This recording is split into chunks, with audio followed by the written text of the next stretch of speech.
Alright, so before we get into the video, I just want to say quickly that I've been meaning to do this for the longest time, talk about the Witcher books in some way or another, because I absolutely love all these books to death, and I wanted to talk about them on my channel, but I didn't know exactly how to do it. For the longest time, I always thought probably book reviews would be the way to go, but that is a lot of stuff to talk about in these books. So I came to the conclusion that if I broke it up to like major events that happen in the books, so say like the stuff that happens at Striga Castle or the coup on Thanet Island, or talk about Ciri and the rats, the battle of the bridge, which this video will be about. Like if I broke it up in parts like that, I think it will work a lot better for me personally. I don't know. Yeah, it will also give me the chance to like dive deeper into these big events rather than I feel like I would just gloss over them if I did an entire review on a book. So this way I have more time to talk about these really big events that happen in the books, without giving them the time that they deserve. So yeah, I mean that's what prompted this style of, I don't know, review, discussion, whatever you want to call it. But yeah, without further ado, let's start the first of many of my Witcher book discussion videos. I don't know what I'm gonna call this honestly, but yeah, this starts the very first one for the Battle of the Bridge. Alright, so at this point in the saga, Geralt, Cahir, Regis, Milva, and Dandelion, our destination at this point in the story is to reach Cahir, where hopefully the druids will have information on Ciri. But to get there, the team needs to cross Yizgith. I hope I'm saying that right. Which is basically this like swamp, boggy terrain. It's like miles and miles of this kind of land. And Geralt has been here before, and it's, according to him, it is super dangerous. Like just full of creatures with pincers and tentacles and things like that. But it's the quickest way over to Cahir without running into soldiers. So to them, at least in the moment, this is the best. This is the best like course possible, right? Until later, a little bit later, a revelation happens where the group basically finds out that Milva is pregnant, and so with this in mind, Geralt kind of does like a 180 and is like, Yizgith is a terrible, dangerous place, and it's definitely not a place for mother and child, and I do not want to risk it.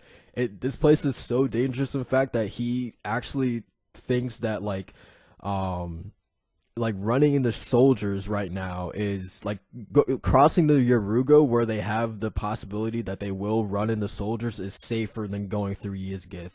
So yeah, that's how dangerous that place is. So yeah, they have a little change of plans. They decide the alternative is to go up the far bank of the Yaruga. They'll go upstream. They need to find a boat to do this though.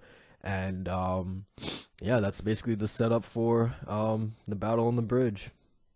Alright, so with the new goal in mind to cross the Yaruga, they need a boat to do this. And it actually doesn't take them very long to find one. They actually end up finding a ferry boat, and the ferryman was like actually near his boat as well. He tried to like hide in the bushes, but Milva immediately spots him out and drags him out.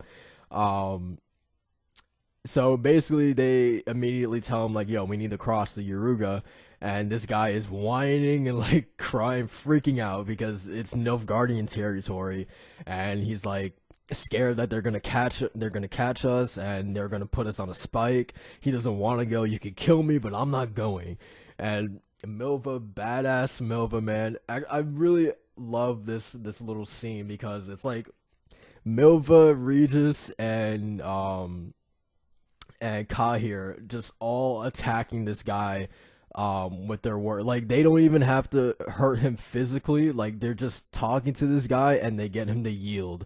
Like just some of the things that Milva says, she's just like, "We could kill you. We can also beat you up first. Open your trap again and you'll see what we can do." And then just another little thing she says, But if you resist, you half-wit, I'll give you such a beating you won't forget us until next winter. The fucking love Milva, man. She's the best. But yeah, eventually Cahir, Milva, and Regis are able to get the ferryman to yield. So yeah, they put all the horses on the ferry boat. They get on the boat and they start their little trek. So for like a little bit, seems like it's gonna be all right. Everybody's happy. Even Geralt, it says here in the book, like he was feeling like euphoric. Like he even felt like Syria would just randomly emerge from any moment and just like shout out joyfully to him. But instead, it was the ferryman that was yelling. So yeah, you have the ferryman yelling on the boat. He's like, "By the gods, we're done for." And Geralt's just like, "What? Like, what is he talking about?" And he looks over to see where this ferryman is pointing, and he just curses to himself. He's like, "Oh fuck!" And he looks over and he sees it's the fucking Black Riders on the other side that are coming. So yeah, the Nilfgaardians are here. You got the ferryman over here screaming and like screaming his lungs out. He's like, "There's death! God save us!" You got Milva yelling to Dandelion to hold the horses. You also have Cahir saying he doesn't think they're Imperial forces, which is actually very important because later on, Dandelion is actually the one to kind of like he's like with Cahir. He's like, they're not Nilfgaardians actually, they're Lyrians. So weird enough, there's Lyrians on the Nilfgaardian side, and you have fucking Dandelion trying to talk to him. He's like, "Hey, you men." Idiot Dandelion as usual. You got Geralt yelling at him like, "Get down, you idiot." And obviously Dandelion does not listen. He's at this point, the Lyrians are firing actual arrows at Dandelion, and the dude is not getting down at all. So Geralt takes the initiative. He gets his sword out, and like a G, dude, like a god, just takes his sword and deflects both arrows swiftly. And Cahir is like next to him. He's like fanboying out right now. Like he's a fanboy right now. He's like, "By the great sun, he deflected 2 arrows. Remarkable. I've never seen anything like it." And then Geralt responds in like the funniest thing, like I swear I've ever seen him say, or one of the funniest things ever. He's like, "And you never will again. That's the first time I've ever managed 2 in a row. Now get down, will you?" Like just improvising basically. Geralt like a G, like he's never been able to do 2 before, and he just did it for the first time, like right when like he absolutely needed to and could not fail. Like he just does it.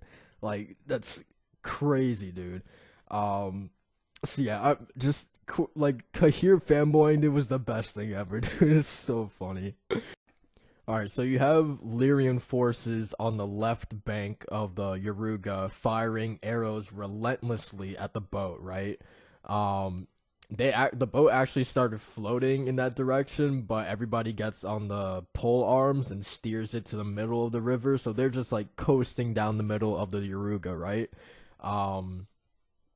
So yeah, they still have these arrows just whizzing past their heads and stuff like that.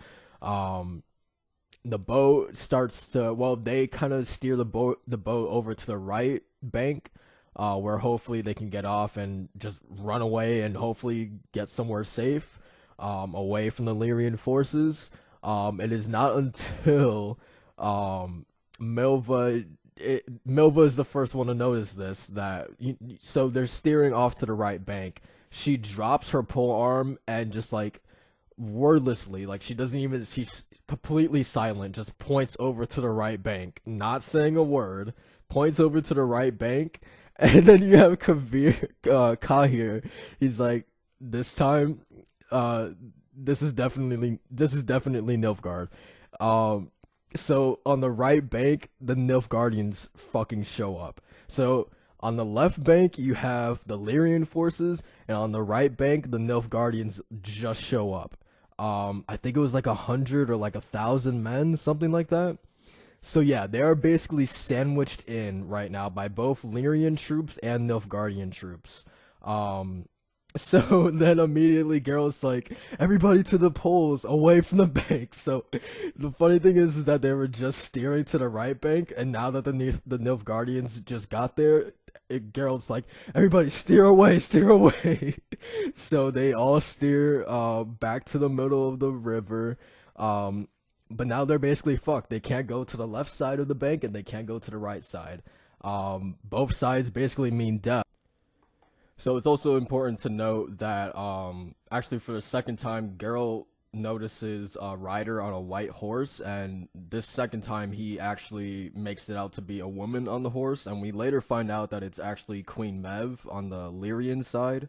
Um, and the funny thing is that the Lyrian army was planning to actually put their queen on the ferry boat that Geralt and his team hijacked to get her the safety away from the Nilfgaardians, but Geralt and his team just stole this boat. So that plan, they basically sabotaged Lyrian's plans without even knowing it. So that was like really, really funny.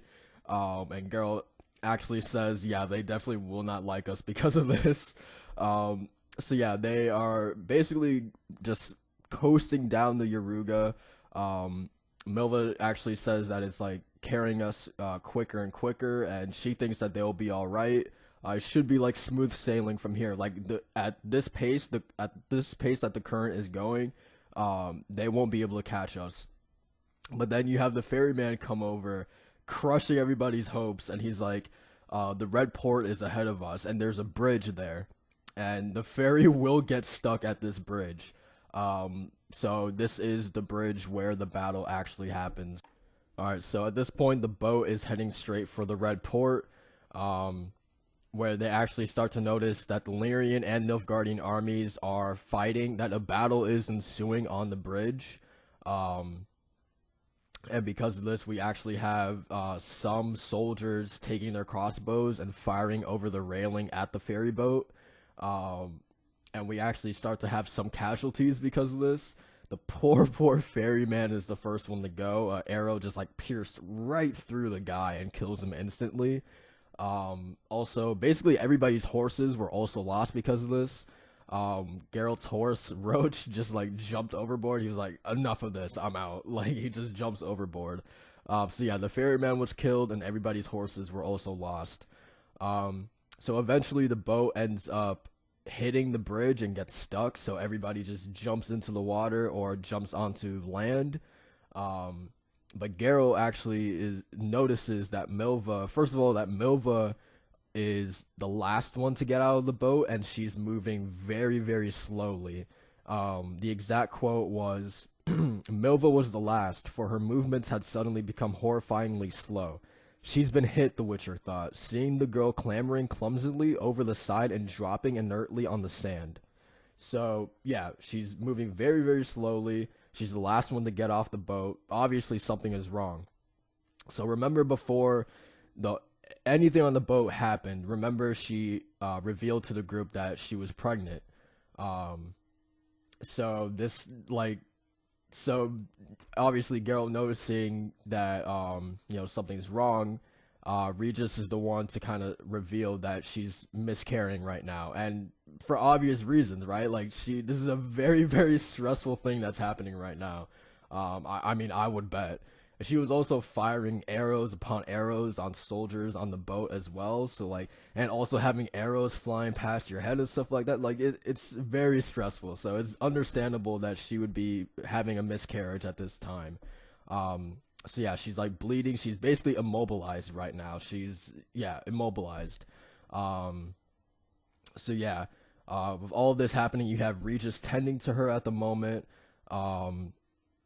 Dandelion is actually looking on the bridge. The battle is continuing, but he actually notices that the Lyrians are like somewhat retreating. He's talking about that, they're running away. The Nilfgaardians are on the right bridgehead. The battle is still raging there, but the army is fleeing to the left bank. So you have most of the Lyrian army fleeing away from the Nilfgaardians, and he's saying that we have to go too. Like, we need to get out of here. Like, we need to take advantage of this, right?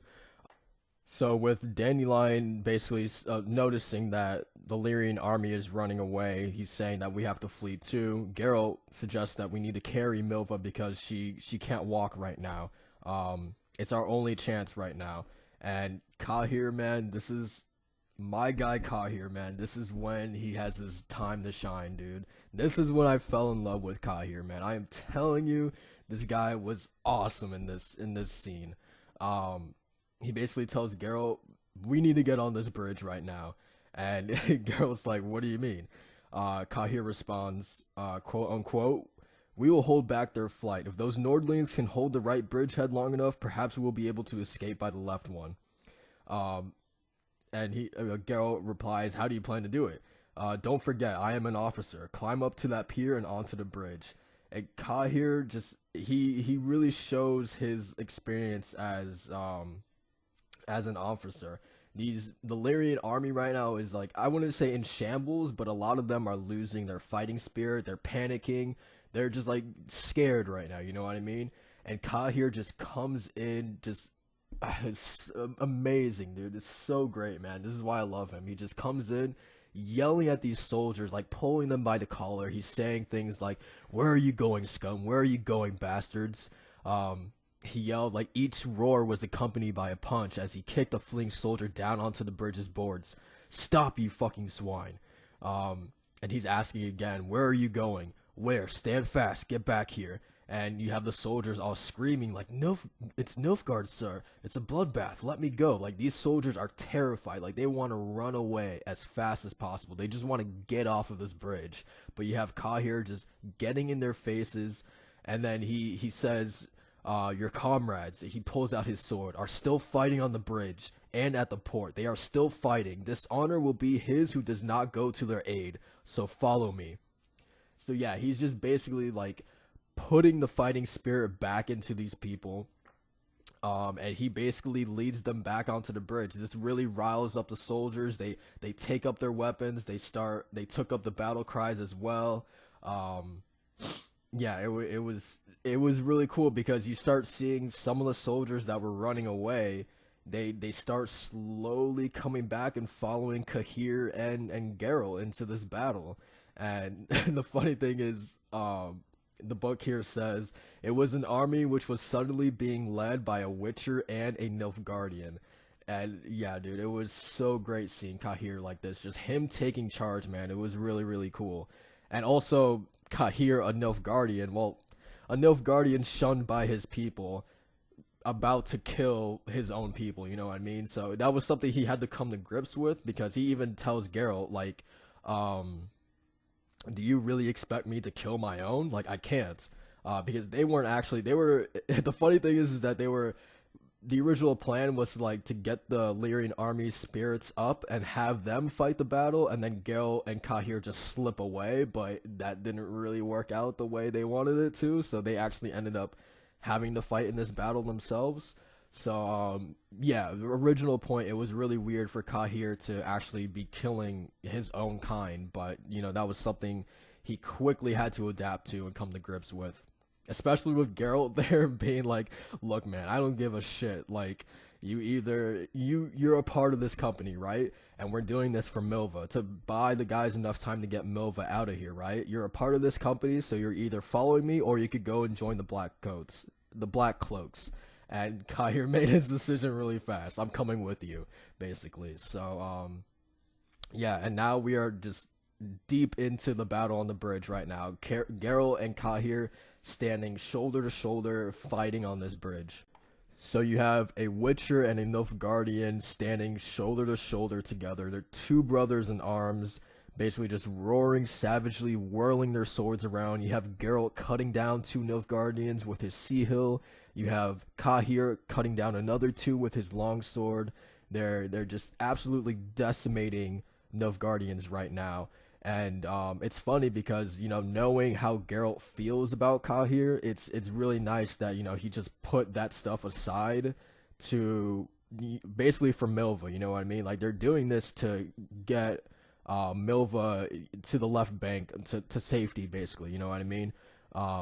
So yeah, it was really cool that he kind of put all his feelings about Cahir, because he really doesn't like the guy. Remember, he put all that stuff aside and is focusing, on Milva right now. So yeah, you have Geralt and Cahir, just two brothers in arms. Like I said earlier, just decimating the Nilfgaardian army right now, and this really, like, the Lyrian army, the ones that are still kind of like unsure about wanting to fight right now, who are just kind of like standing still and watching. Upon seeing this really starts to like fire them up. Like their morale starts to build up.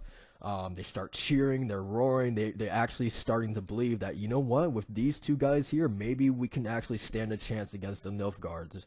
So yeah, they start taking up arms and they join the fight.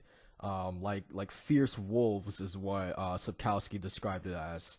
So yeah, now you have the full support of the Lyrian army behind Geralt and Cahir, a Witcher and a Nilfgaardian, backed by the Lyrian army to drive these Nilfgaardians off of the bridge. So the battle ensues. There's even a point where Geralt and his team, Geralt and Cahir actually kind of split off and they have their own like little groups. Geralt's like squad that he's fighting with actually becomes surrounded on all sides by Nilfgaardians. So he's basically fighting shoulder to shoulder with his people, which makes it like very uncomfortable for him. I think he said it was something he's never experienced something like this kind of fighting before. Like swordsmanship was like out of the question. It was basically just like chaotic melee.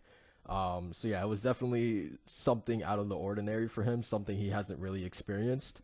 So yeah, him and his little squad was surrounded, but Cahir just comes in with a horse, basically saves the day. He's on his horse just like hacking in all directions. He's also just like charging at the flank, and he's got behind him his team as well, just forcing their way through the gap. Also at the same time, the bridge is also on fire, which that's a thing. Yeah, so like the whole place is basically engulfed in fire. Geralt uses the Ard sign to blow some of it away, and his group as well just pushes through the fire.